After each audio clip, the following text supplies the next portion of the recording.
আসসালামু আলাইকুম এভরিওয়ান। অভিমানী মন গল্পে 7 নম্বর পার্ট।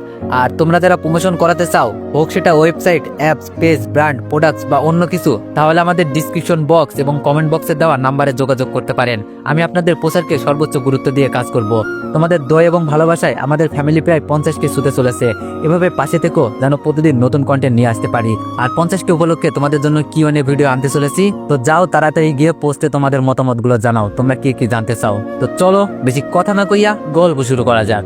ঘড়িতে তাকিয়ে দেখি ভোর 5টা বাজে। এখন আর ঘুম আসবে না, যাই ফ্রেশ হয়ে আসি বলে জানালা দিয়ে পাশ দিয়ে যেতেই কারো গলার শব্দ পেলাম। এত ভোরে কে কথা বলছে? রাতে ঘুমাইনি নাকি? কৌতূহলবশত জানালা দিয়ে তাকাতে দেখতে জানালার পাশে গেলাম। জানালা দিয়ে তাকিয়েই দেখি আপু ঘুমাচ্ছে। পাশে আমার আব্বু ও সৎমা বসে আছেন। আব্বুর হাতে একটা কাগজ টাইপের কিছু।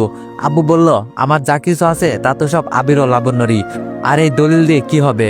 তোমার আব্বু তো এই দলিলে সবকিছু ওদের দুজনের নামই লিখে দিয়ে গিয়েছেন, আবার তুমিও লিখে দিলে। আমি এগুলো দিয়ে কি করব? বরং আমার সবকিছুই ওদেরকে লিখে দিব। এটা রাখো, তুমি ওরা ঘুম থেকে উঠে আসলে ওদেরকে বুঝিয়ে দিও। সৎমা বলল, আমার আব্বুর বুকে মাথা রেখে একটু কান্না করতেই আব্বু বলল, ভেবো না, ওরা অনেক ভালো। দেখো, সবসময় দুজনেই তোমায় মা বলে ডাকবে, ওদের মায়ের আসনে তোমাকে বসাবে। আমি এবার চলে আসছি আর মনে মনে বলছি, জানি না আমার মায়ের আসনে বসাতে পারবো কিনা, তবে আমার সৎমা নিঃসন্দেহে ভালো মানুষ, তা বুঝতে আর বাকি রইল না। এতদিন উনার প্রতি আমার যে ভুল ধারণা ছিল তা ভুল প্রমাণিত হলো। হয়তো বা আমার নানাই আব্বুকে ফাঁসিয়েছিল ওনার মেয়েকে বিয়ে করার জন্য, কিন্তু আসলেই কি এমন বিষয়টা তা আমার সত্য জানা নেই। হয়তো বা কোনোদিন জানতেও পারবো না, কেননা এই জানার জন্য এমন প্রশ্ন আমি ছেলে হয়ে বাবাকে করতে পারবো না। তবে নানা ও সৎমা আমাকে ও আপুকে এই বিশাল সহায় সম্পত্তি সবকিছু লিখে দিয়ে গেছেন ভাবতেই আমার কেমন যেন অবাক লাগছে। ফ্রেশে আবার রুমে গিয়ে একটু শুয়ে পড়ে ভাবছি, আমার নানা সবকিছু আমাদেরকে লিখে দিয়েছেন কেন? তাহলে কি উনার আর কোনো ছেলে মেয়ে নেই? উনি আর শুধু উনার একটা মেয়েই? একটু পর আপু এসে আমায় ডেকে বলল, ভাই আব্বু ডাকছে তোকে। আমি বললাম, আপু তোর এই অবস্থা, একটু চলাফেরা কম কর, বলেই আব্বুর রুমে চলে গেলাম। আমার সাথে আপুও গেল। আব্বু বলল, বসো এখানে। আমি বসে পড়লাম। বসে দেখি আমার সৎমা আমার দিকে তাকিয়ে আছে, চোখের পাতা যেন ফেলছে না। উনার ফেসটা বলছে উনি যেন এই পৃথিবীর সব থেকে মিষ্টি ডাক, মা ডাকটি আমার মুখ থেকে একটিবার শুনতে চাচ্ছেন।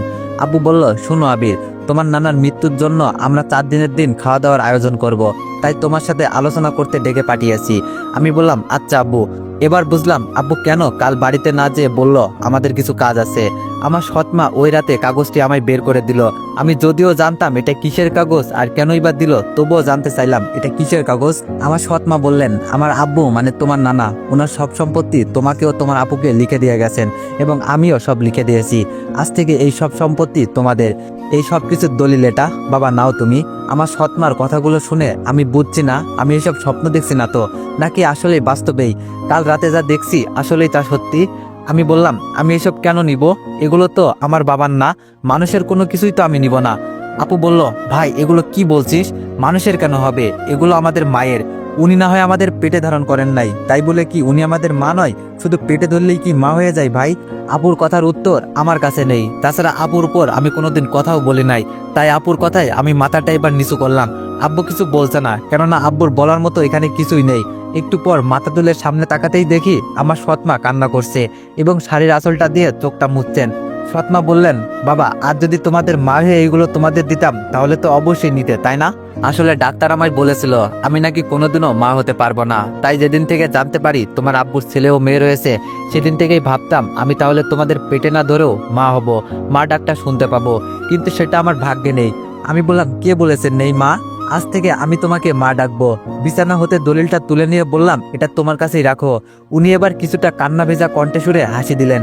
এবার শুরু হলো নানার মৃত্যুর 4র্থ দিনে আমরা কিভাবে খাওয়া দাওয়ার সব আয়োজন করব, তা নিয়ে আলোচনা ও পরিকল্পনা। সব পরিকল্পনা মাফিকই খাওয়া দাওয়ার আয়োজন শেষ হয়ে গেল। এবার আমাদের বাসায় চলে আসার পালা। আমি আর আব্বু গাড়িতে উঠে বসে আছি। আপু আসছে না। কি ব্যাপার, আপু আসছে না কেন? আপু না আসায় আব্বু আমায় ভিতরে গিয়ে আপুকে নিয়ে আসতে বললেন। আমি গাড়ি থেকে নেমে যেতেই আপু ও মা দেখলাম আসছে। আপু গাড়িতে উঠে বসলো, মা বাইরে গাড়ির জানালার সামনে দাঁড়িয়ে রইল। আব্বু গাড়ি স্টার্ট দিতেই আপু আব্বুকে গাড়ি বন্ধ করতে বললেন। আপু বলল, ভাই একটা কথা বলি। আমি বললাম, আপু বল। আপু বলল, মাকে আমাদের সাথে নিয়ে যাবি? উনি তো এই বাসায় পুরো একা একা একা কিভাবে থাকবে? আমি আপুকে ইশারায় বললাম, আমায় নয়, আব্বুকে বল। আপু যদি আব্বুকে বলে আমি জানি আব্বু না করবে না। এবার আপু আব্বুকে বলল, আব্বু সম্মতি দিলেন। আমি গিয়ে আব্বুর সাথে সামনে বসলাম আর আপু ও মা পিছনে বসলো। আমি ভাবছি জন্মের পর মায়ের আদর পাইনি, কিন্তু আমার ভাগ্য হিসাব লেখা থাকবে সত্যি আমি বিশ্বাস করতে পারছি না। এবার আমি সৎমাকে নিজের মায়ের মতো করে পেয়ে গেলাম। জানি না মায়ের আদর কেমন হয়, উনি আমার সন্তানের আদর দিবেন কিনা তা সময় বলে দিবে। তবে উনি যে নিশ্চিত আমাদেরকে নিজের সন্তান হিসেবে মেনে নিয়েছে তা বোঝা যাচ্ছে। বাসায় চলে আসলাম, আমি আমার রুমে এসে একটু ফ্রেশ হয়ে শুয়ে রয়েছি।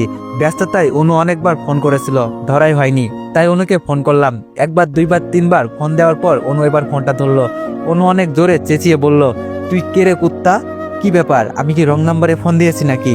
অনু তো আমায় কোনোদিন কুত্তা বলে না, আবার তুইও বলে না। ফোনটা সামনে নিয়ে দেখি, না এটা তো অনুরই নাম্বার।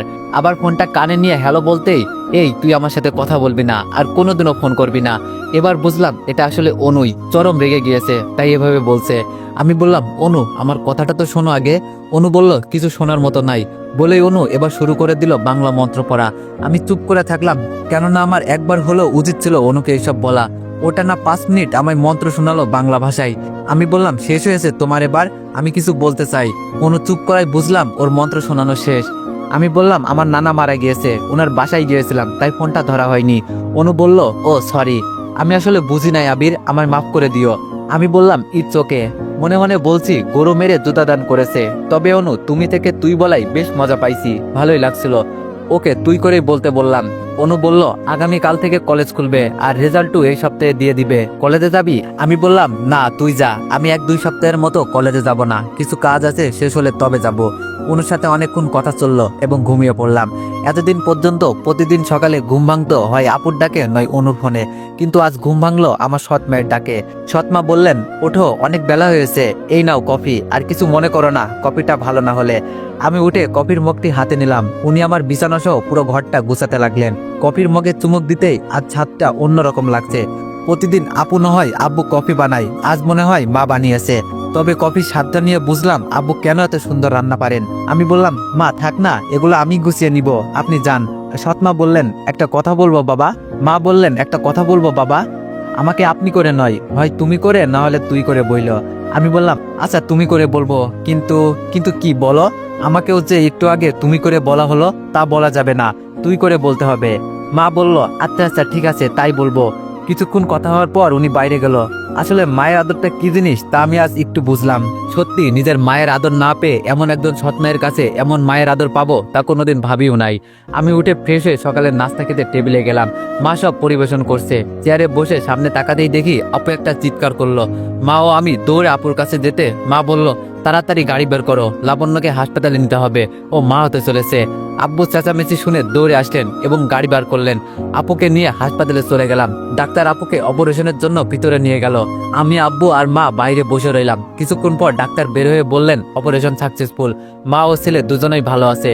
ভিতরে গিয়ে সবার আগে আমি ভাগ্নেকে কোলে তুলে নিলাম। মাম্মা দেখি পুরোই রাজকুমার আর পুরোই মাসুদ ভাইয়ের কফি।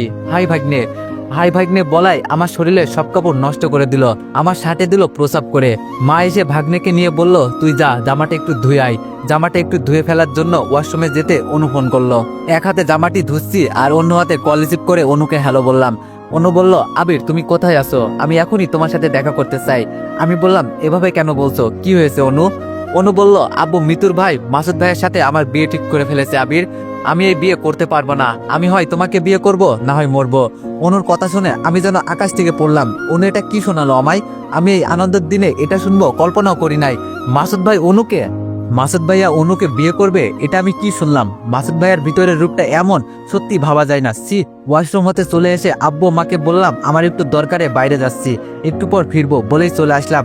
আপুর সুখের সংসারে একমাত্র আমার জন্যই আগুন লেগেছে। সংসারটি ভেঙে গেলেও আপু এখনো মাসুদ ভাইয়াকে ডিভোর্স দেয়নি। পথে বসে আছেন মাসুদ ভাইয়ার, উনি কবে যেন এসে ওকে নিয়ে যাবে। আমি জানি আপু মাসুদ ভাইয়াকে কতটা ভালোবাসে।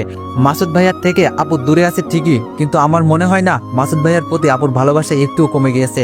বরং আজও দেখি আপু মাঝে মাঝে ওনার জন্য কাঁদে। আজ যদি মাসুদ ভাইয়া অনুকে বিয়ে করে নেয়, আপু তাহলে সত্যি পাগল হয়ে যাবে।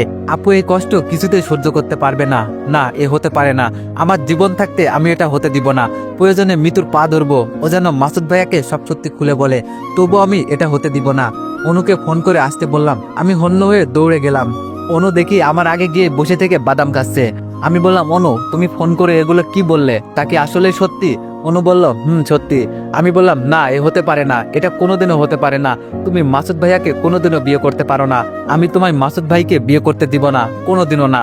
অনু কিছু না বলে একটা মুচকি হাসি দিল। অনু হাসছে কেন আমি বুঝলাম না, অবাক হয়ে ওর দিকে তাকালাম। অনু এবার বলল, এত ভালোবাসা আমায় এতদিন বলো নাই যে? আমি জানতাম তুমি আমাকে ভালোবাসো, তাই আজ পরীক্ষা করতেই আমি এসব বলেছি।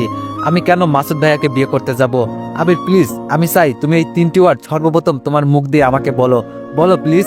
আমি আর নিজেকে সামলাতে পারলাম না, পরপর অনুর গায়ে 2টা থাপ্পড় বসিয়ে দিলাম।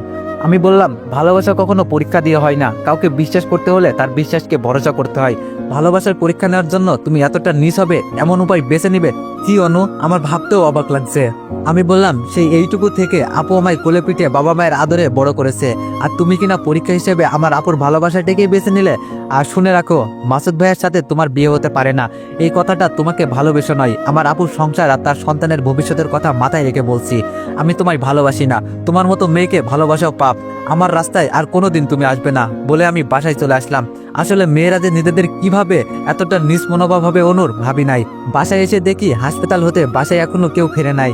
আমি বিছানায় গিয়ে শুয়ে রইলাম। একটু পর সবাই আসলো। আমি গিয়ে আমার ভাগ্নেকে কোলে তুলে নিলাম, আদর করতে লাগলাম। অনেক কিউট ও মায়াবী আমার ভাগ্নে। 1 সপ্তাহ পার হয়ে গেল, উনি একটু বারের জন্য আমাকে ফোন করলো না। আমিও ওকে ফোন করিনি, হয়তো কোনোদিনও দিবও না। একদিন আব্বুকে ডেকে বললাম, আব্বু, আমাদের এই সম্পদ আছে বলে আমরা এভাবে বসে থাকলে একসময় সবটা ফুরিয়ে যাবে, তাই আমি আর লেখাপড়া করব না, এবার বিজনেসের জগতে পা রাখবো। আব্বু আমাকে বলল, আচ্ছা ঠিক আছে। পুরনো ছোট্ট ওয়ার্কশপটি বৃহত্তরে পরিণত করলাম। যেই গার্মেন্টসে আমার আপু কাজ করতো ওই গার্মেন্টসটাকে কিনে বসলাম। মাঝখানে মায়ের সাথে কিছু মনোমালিন্য হলেও অবশেষে আমি রাজি হয়ে গেলাম সবার ইচ্ছায়। একদিন মা বলে বসলো, বাবা, এই বাসা তো আমরা পরিবর্তন করতে পারি, তোমার নানার বাসাটিতে কেউ নেই, খালি পড়ে আছে, আমরা তো ওখানে থাকতেই পারি। সবাই ওই বাসায় থাকলেও আমি থাকতে পারবো না, আমি তা মাকে সাপ সাপ করে বলে দিলাম। এই নিয়ে মায়ের সাথে মূলত কিছুটা মনোমালিন্য হয়, কিন্তু আজ আমিও রাজি হয়ে গেলাম। এই ছোট্ট বাহারটি ভাড়াটে করে দিয়ে নানার বাসায় পাড়ি জমালাম। আজ আমার জীবনের সবকিছুই পরিবর্তন হয়ে গিয়েছে। সারাদিন অফিস করে বাসায় এসে ভাগ্নের সাথে আনন্দ দুষ্টুমিতে মেতে উঠতাম। আজ আমার নামটি দেশের নামকরা স্বল্প বয়সী বিজনেসম্যানের মধ্যে যোগ হয়েছে। বাড়ি গাড়ি এমনকি নামের সাথে অফিসের কর্মকর্তারা চৌধুরী যোগ করে ডাকেন। মাসুদ ভাইয়া, মিতু বা অনু, কারোর সাথে আমার আর এই 1টি বছরের জন্য কোনোদিনও দেখা হয়নি। আমি দেখা করার চেষ্টাও করিনি। সমাজে যেখানে টাকা পয়সার অভাবে এতিম দরিদ্র ছেলেমেয়েরা পড়াশোনা বন্ধ হয়ে যায়, সেখানে আমি আমার হাতটা বাড়িয়ে দিই, কেননা আমি এই জীবনের এক পর্যায়ে ওদের মতোই এতিম ছিলাম। এরই সুবাদে আমি যেই কলেজে পড়তাম সেই কলেজে প্রধান অতিথি হয়ে এক অনুষ্ঠানে ডাক পেলাম, সমাজে হতদরিদ্র ও এতিম মানিদের সাহায্য করার জন্য। কলেজে একটা ক্লাব খুলব, মূলত তারই জন্য অনুষ্ঠানের আয়োজনটা করা হয়েছে। আমি ওদের ডাকে সাড়া দিলাম এবং যাব বলে জানিয়ে দিলাম। ভাবতেও যেন অবাক লাগছে, মানুষের ভাগ্য কি লেখা আছে তা আসলে বলা অনেক কঠিন। আজ যে কলেজে পড়তাম, একসময় সেই কলেজের এক অনুষ্ঠানে আমি প্রধান অতিথি হয়ে যাচ্ছি। আমার ভাগ্নেকে সাথে নিয়ে যাব বলে ভাবলাম। এই 1 বছরে যতটা পরিবর্তন হয়েছি, সব পরিবর্তন বদলিয়ে আগের মতো এতিম ও গরিব বেশ ধরলাম। আমার ভাগ্নেকে কোলে নিয়ে ভাড়ায় চালিত গাড়ি করে অনুষ্ঠানে প্রধান অতিথি হয়ে গেলাম। একটু সামনে গিয়ে চেয়ারে বসে ভাগ্নেকে নিয়ে বসে বাদাম খাচ্ছি আর এদিক ওদিক তাকাচ্ছি, কেননা আমি অনার্স 2য় বর্ষে ওঠার পর পড়ালেখা বাদ দিয়েছি।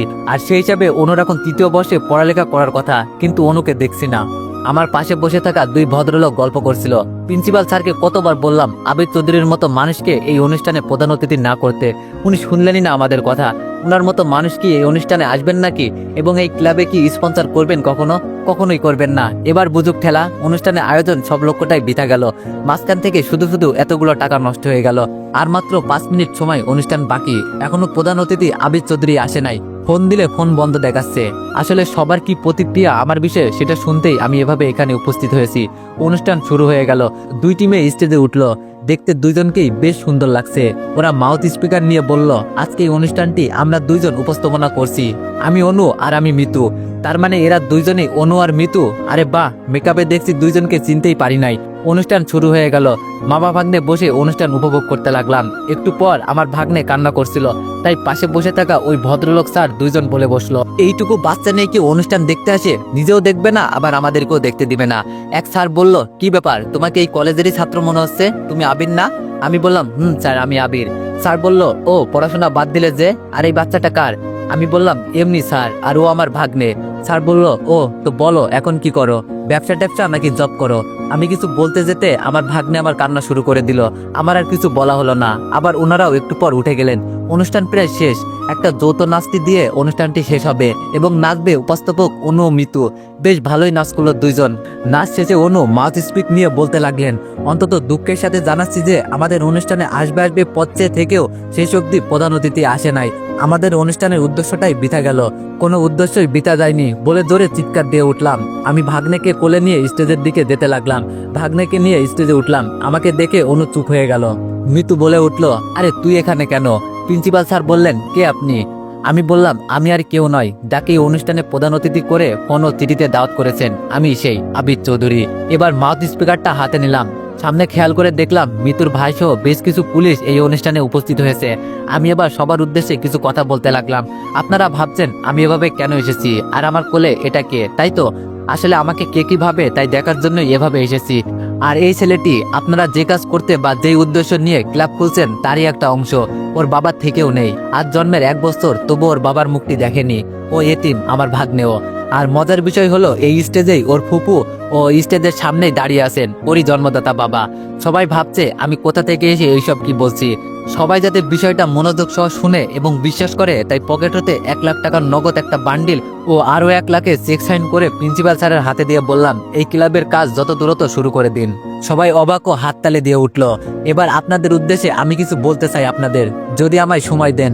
সবাই বলল, বলেন, আমরা শুনবো। আমি বললাম, আজ এখানে অনেক মেয়ে উপস্থিত আছে, তাদের উদ্দেশ্য করে ও এক নিষ্ঠুর বাবার কাহিনী বলবো আপনাদের। 10 মিনিট শুনবেন কি? সবাই শুনতে চাইলে বলতে লাগলাম। তো সবাই কিউএনএ ভিডিওর জন্য বেশি বেশি কমেন্ট করো। ধন্যবাদ।